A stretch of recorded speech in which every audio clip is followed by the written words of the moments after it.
Chinese hackers got into the email accounts of top U.S. officials. Parents are trying to ban picture books, and a glimpse at how stars are born. That's some of what we'll get to on the 7 from the Washington Post. I'm Jeff Pierre. It's Thursday, July 13th. Let's get you caught up with today's 7 stories. Number 1. The world is hotter than it's been in thousands of years. In the U.S., nearly 110 million people are under heat alerts. Temperatures could hit 130 degrees in the Southwest this week. And across the globe, heat waves have recently hit Canada, Southern Europe, and China. Even ocean temperatures have surged to extreme levels, posing a deadly threat to marine life.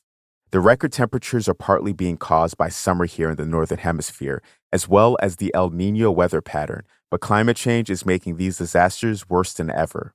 If you want to check the forecast in your part of the country, find the Post Heat Tracker on our homepage.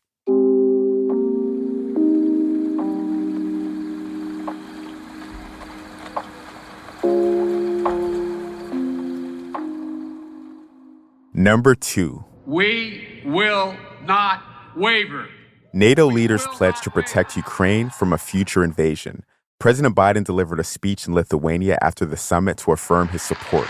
I mean that. Our commitment to Ukraine will not weaken. We will stand for liberty and freedom today, tomorrow, and for as long as it takes.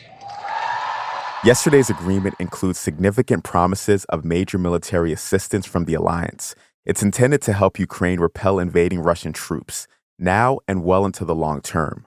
The pact came at the end of a NATO summit this week that got tense at times. Ukraine wanted more assurances that it would eventually be allowed to join the alliance, but some NATO leaders are worried about giving too much help to Ukraine and risking an all-out war with Russia.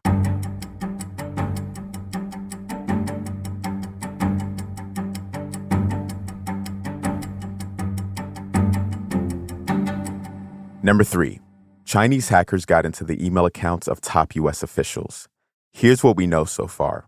The targeted spying campaign was discovered last month. Commerce Secretary Gina Raimondo's account was one of several that were compromised at the Commerce and State Departments, but Raimondo is the only known cabinet-level official to have their account accessed. The hackers were looking for information useful to the Chinese government. They had access to the accounts for about a month, but a senior FBI official said no classified information was taken. An investigation is looking into how exactly this happened.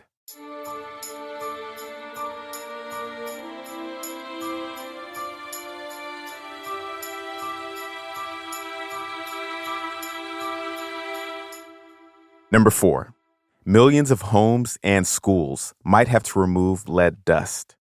Lead can harm children even at the most microscopic levels, causing low IQs, slow growth, and behavioral problems.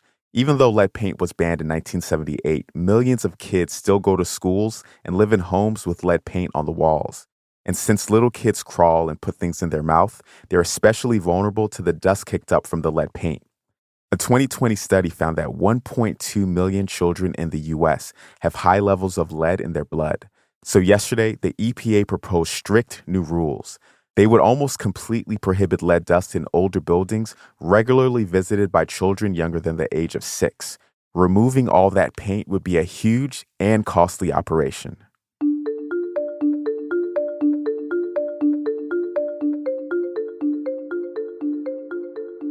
Number 5 is a story that you will only find here at the Washington Post. Parents are trying to ban some children's picture books from schools. There's been a huge spike in efforts to remove books from classrooms and libraries at schools across the country. But a Post analysis found that 10% of these challenges target picture books for the youngest readers. The vast majority of challenges to picture books focus on stories featuring LGBTQ characters and storylines. Parents also complained that certain books were inappropriate or anti-police.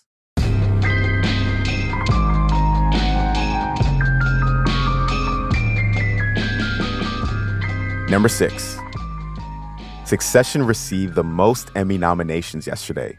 The hit HBO drama got a massive 27 nominations for its final season, including Best Drama and Acting nods for much of its cast. It was followed by HBO zombie thriller The Last of Us and another favorite, The White Lotus. The awards are slated to air on September 18th, but that plan could be disrupted by a looming actor strike and the writer's strike, which has been ongoing since May.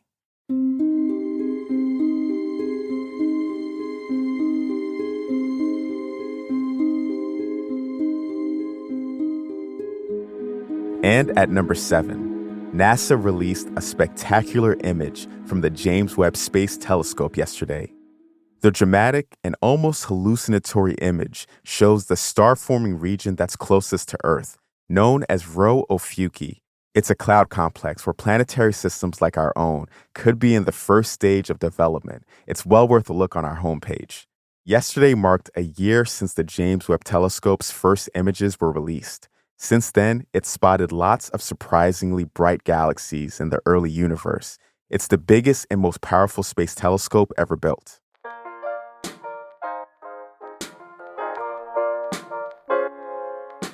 That's the show for today. If you're looking for something new and fun to listen to this week, The Washington Post has a new audio series called Field Trip that explores the history and uncertain future of America's national parks. It's hosted by Lillian Cunningham.